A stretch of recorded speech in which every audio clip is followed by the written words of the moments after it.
Hi guys, it's Jen from Jenn's RAQ, and I am doing the 21-day sugar detox, and I've blogged about it a little bit, so if you want to check out my website, it's jennsraq.com. I've posted, I think, 2 posts about it so far.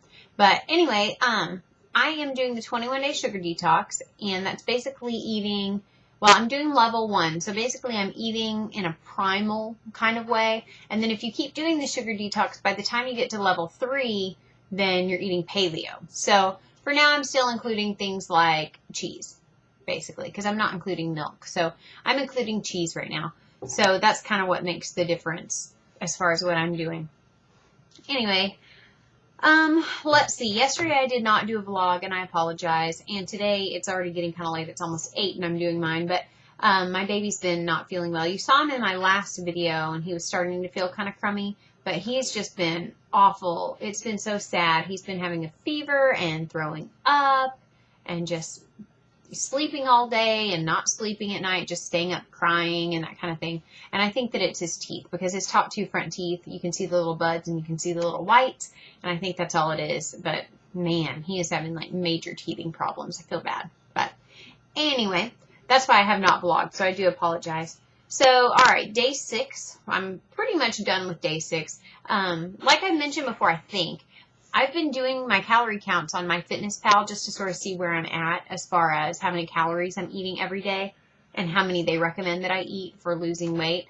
And once again, as I have been every single day, I'm well below what MyFitnessPal recommends. But I have to try to decide here, it's like, do I force myself to eat even though I'm really not hungry and I'm very satisfied with the foods, which are all nutrient dense. I'm having meats and nuts and vegetables and some fruits, and different things like that, almond milk and coconut butter and olive oil and lemon juice and that kind of stuff.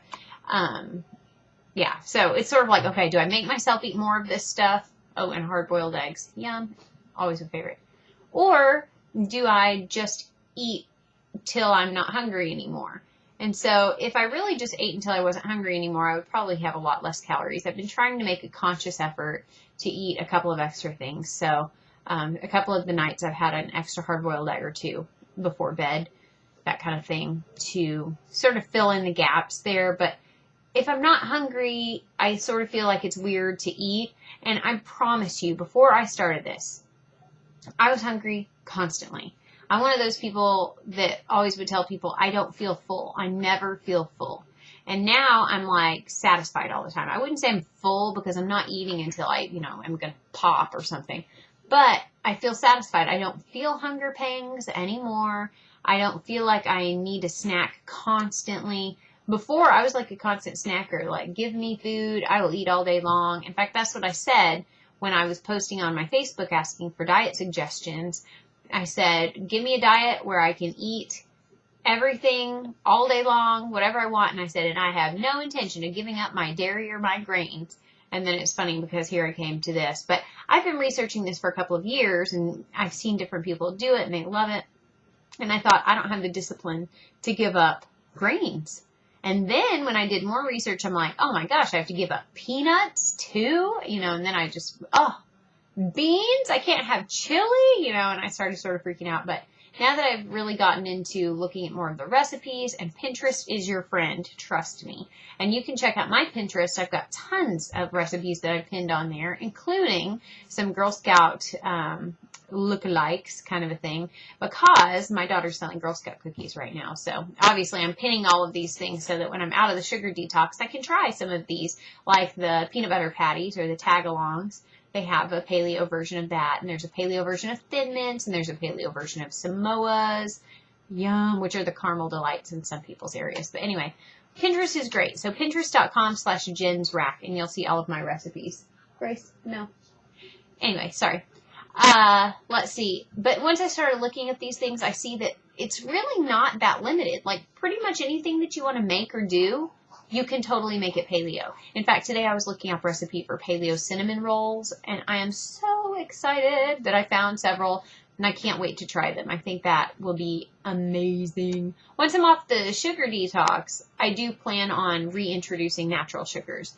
So I will probably have honey And I'll probably have limited maple syrup, although that's one that I'll want to limit. And I won't be using it like you would on pancakes where you just drizzle it all over the place and have a pool of it.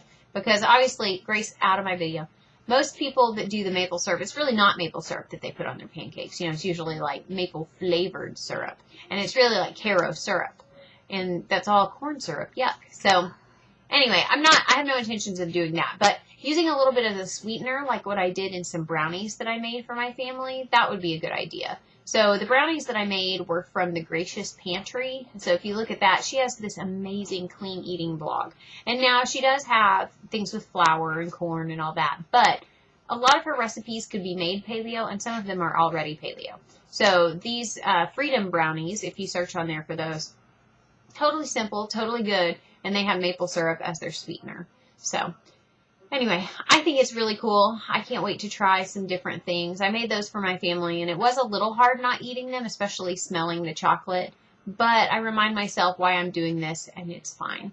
And something that I might do, and that I loved doing prior to this, and I don't see why I couldn't, is getting a frozen banana and either just chunking it up with a spoon and adding cocoa powder to it, or you can blend it together to make it more smooth. But I kind of feel stupid doing that with my big old honking blender, you know, and I'm doing like this much of a banana, so I feel a little weird, but usually I just kind of scrape it with my spoon until it gets to a good consistency, and then add a bunch of cocoa powder. I may even add cinnamon. You never know. I kind of go crazy. But something I did yesterday that was really good was just a small green apple, and I microwaved it for a couple of minutes. And I've done this before in the past, but usually I would put sugar on top and cinnamon, and sometimes I'd put raisins and stuff in there. And it's like baked apples. But yesterday I just put it in there with some cinnamon on top, and it was really, really good. And of course, since I'm on the detox, it tasted really sweet to me too. So that satisfied that, and I had it like as a dessert, which was cool. Today I had a recipe, last thing, today I had a recipe that I thought was really good. Hang on just a second. Guys, shut the door. Shut the door, please. What about the door? I'm sorry. My children are so rude. They knew that I was coming in here to do this, and they did this anyway. Anyway, okay. So I tried this new breakfast this morning. And it's just, I used a 1/4 cup of walnuts, which it's already in pieces, but I went ahead and crumbled it up into smaller pieces. Then I took about a tablespoon of shredded, unsweetened coconut, poured that in there.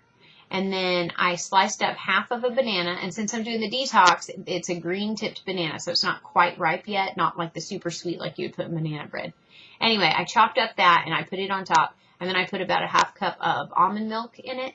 Oh, it was so good. And I haven't had cereal in like 6 days, so coming from a family where I had cereal growing up every morning for breakfast, cereal and milk, and it was usually the junky cereal.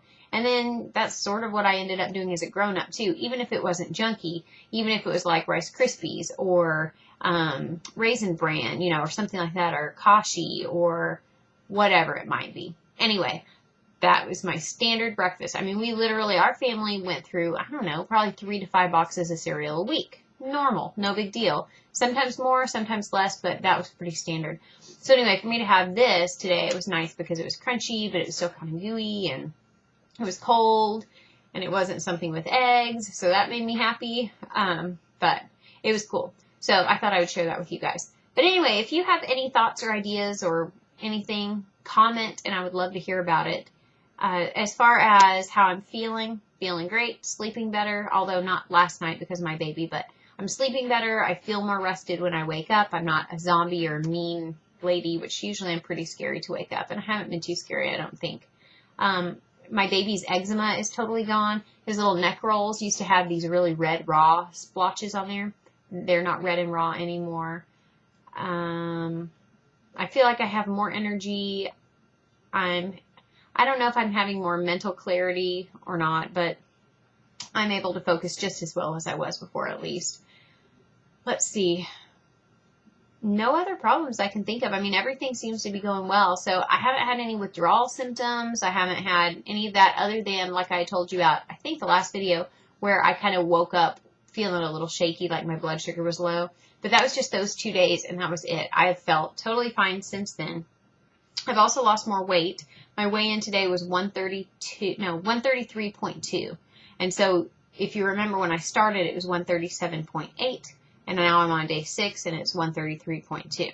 So that's pretty cool. I'm totally fine with the weight loss aspect of it, although that's not my real goal. My real goal is to just have food that's nourishing for my body and that my body can process appropriately and I can use it, you know, just to have a great life and to avoid being medicated as I get older, and to avoid illnesses and avoid disorders and avoid diseases and that kind of thing. So that's what we're working towards here. So day 6 into it, I'm doing pretty good. But I'll talk with you guys later. I have a lot more to say, but this video is getting way too long and I know y'all are bored. So thanks for watching. I will talk to you guys soon. And like I said, comment here or comment on the blog. I'd love to hear from you. All right, bye.